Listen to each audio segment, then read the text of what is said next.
Hello வணக்கம். இன்றைக்கி தீபாவளி ரெசிப்பியில் இன்னொரு ஸ்நாக் ரெசிபி பார்க்க போகிறோம். அவல் மிக்சர் பண்ண போகிறோம். ஏன்னா நார்மல் மிக்சர் பண்ணுறதுக்கு நம்ம நிறைய பொருட்கள் சேர்க்கணும். தனியாக ரிப்பன் உடச்சி பண்ணணும், தனியாக காரா பூந்தி, காரா சேவை, இது எல்லாத்தையும் சேர்த்து கடைசியாக பண்ணணும்.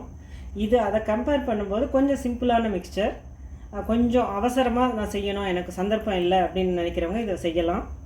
ஏன்னா நான் இதை தான் அடிக்கடி செய்வேன். ஏன்னா டக்குன்னு செய்ய முடியும், இதை செய்யலாம். அதுக்கு என்னென்ன பொருள் வேணும்னு நம்ம பார்க்கலாம். நான் இதில் ஒரு எண்ணிக்கைப்படி ஒரு 20 முந்திரி பருப்பு எடுத்துட்டுருக்கேன். ஒரு 50 கிராம் வேர்க்கடலை எடுத்துக்கலாம். அதுக்கப்புறம் 3 கப்பு அளவுக்கு அவல் எடுத்துக்க போகிறேன். உங்கள் வீட்டில் எந்த கப்பை நீங்கள் மெஷர்மெண்ட்டாக வச்சுருக்கீங்களோ அதில் 3 கப்பு எடுத்துக்கலாம். அது போக கொப்பரை தேங்காய் இருந்துச்சுன்னா அது சின்ன சின்னதாக சீவி கடைசியாக வறுத்து நீங்கள் அதில் சேர்க்கலாம். மஞ்சத்தூள், தனி மிளகாத்தூள், கருவேப்பிலை, பூண்டு விருப்பப்பட்ட 2 பல் பூண்டை இந்த எண்ணெயில் கடைசியாக பொரிச்சிக்கலாம். முதல்ல பொரித்தோம்னா சலன்னு சத்தம் கேட்கும். முதல்ல இந்த ட்ரை பொருட்கள்லாம் பொரிச்சிக்கலாம். கடைசியில் அந்த பூண்டு, கருவேப்பிலை அதெல்லாம் கடைசியாக பொரிச்சிக்கலாம். இப்போ முதல்ல நான் கேஷ்யூ நட் பொரிக்க போகிறேன். ஏன்னா அது சுட இருக்கும்போது தீஞ்சிடும் கேஷ்யூ நட் சீக்கிரமாக. அதனால் முதல்ல அதை எடுத்துக்கிறேன். முதல்ல முந்திரி பருப்பை பொரித்து எடுத்துட்டேன். நல்லா பொன்னிறமாக பொரித்து எடுத்துக்கலாம். இந்த வேர்க்கடலையை நல்லா ட்ரையாக சத்தம் கேட்கும், கிறிஸ்பியாக சத்தம் கேட்கும். அது வரைக்கும் பாருங்கள்.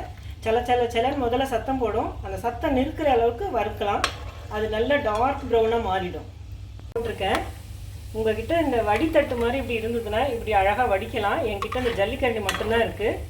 இது கொஞ்சம் எண்ணெய் குடிக்கும். அதனால் நல்லா வடிச்சிட்டு எடுத்துக்கோங்க. அவல் பொரியும் போது எண்ணெய் குடிக்கும். இது நான் வாங்கியிருக்கிறது தக்கை அவல். இங்கே தக்கை அவல் மட்டும்தான் கிடைக்குது. உங்களுக்கு கெட்டியாக இருக்கிற அவல், அந்த திக்காக இருக்கும் இல்லையா, அது கிடச்சா நீங்கள் யூஸ் பண்ணுங்கள். இது நல்லா பொரிஞ்சவுடனே எடுத்துடலாம். இதில் 1 டேபிள் ஸ்பூன் அளவுக்கு பொட்டுக்கடலையை வறுத்துக்க போகிறேன். இந்த எண்ணெயை நீங்கள் இந்த மிக்சர் செஞ்சதுக்கப்புறம் யூஸ் பண்ண முடியாது. ஏன்னா அவல் கொஞ்சம் கலங்கி போயிருக்கும். ஏன்னா அதுக்கப்புறம் ஈரமான பொருளையும் நம்ம இதே எண்ணெயில் வறுக்க போகிறோம். அதுக்கேற்ற அளவுக்கு கொஞ்சமாக வச்சுக்கோங்க, உங்களுடைய தேவைக்கு அளவு வச்சுக்கோங்க. இதுக்கப்புறம் நம்ம ரீயூஸ் பண்ண முடியாது. இந்த பொட்டுக்கடலையை நான் இப்போ இதில் வறுத்துக்கிறேன்.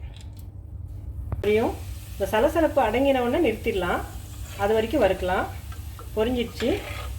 1 சிட்டிகை மஞ்சத்தூள் சேர்த்துருக்கேன். 1 டீஸ்பூன் உப்பு சேர்த்துருக்கேன். 1 டீஸ்பூன் காரப்பொடி போட போகிறேன். அதாவது தனி மிளகாப்பொடி வச்சுருக்கேன், அது போட போகிறேன். நீங்கள் காரம் சாப்பிடக்கூடிய ஆளாக இருந்தால் ஒரு பச்சை மிளகாயை குறுக்காயை வெட்டி இந்த எண்ணெயில் பொரித்து நல்லா அது ஒரு மாதிரி வெளுப்பாக மாறிடும். அந்த கலரில் எடுத்து இதில் போடலாம். நாங்கள் காரம் ரொம்ப சாப்பிட்றதில்ல.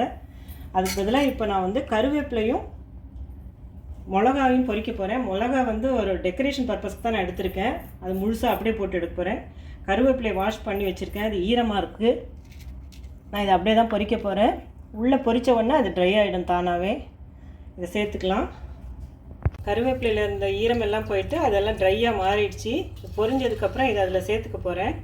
சேர்த்துட்டு நல்லா குலுக்கி விடணும், எல்லாத்தையுமே மிக்ஸ் பண்ணுற மாதிரி. மிளகாயை வாஷ் பண்ணி வச்சுருக்கேன். நான் எப்பயுமே காஞ்ச மிளகாயை வாஷ் பண்ணி தான் யூஸ் பண்ணுறது. ஏன்னா அது மேலே பெஸ்டிசைடு இருக்கும். அதை எங்கேயோ காய வச்சுருப்பாங்க. ஒரு தடவை ஒரு வீடியோவில் அதில் எலி அது மேலே ஓடுற மாதிரி கூட காமிச்சாங்க. அதனால் நான் எப்பயுமே வாஷ் பண்ணி தொடச்சி தான் இது பண்ணுறது. இப்போ இதை பொரிக்க போகிறேன். மிக்சர் ரொம்ப உழைக்காமல், ரொம்ப அதுக்காக மெனக்கெடாமல் சட்டுன்னு செய்யணுன்னா இந்த மாதிரி மிக்சர் நம்ம செய்யலாம். இது மேக்ஸிமம் ஒரு 15 நிமிஷம் தான் ஆகும். அதுவும் சின்ன குடும்பம்னா ஒரு 15 நிமிஷத்துக்குள்ளேயே முடிஞ்சிடுது ஒன்றா பொரித்து எடுக்கிறது. ரொம்ப நல்லா வந்திருக்கு, கிறிஸ்பியாக இருக்குது. நீங்களும் தீபாவளிக்கு இதை ட்ரை பண்ணி பாருங்கள். உங்கள் எல்லாருக்கும் தீபாவளி வாழ்த்துக்கள்.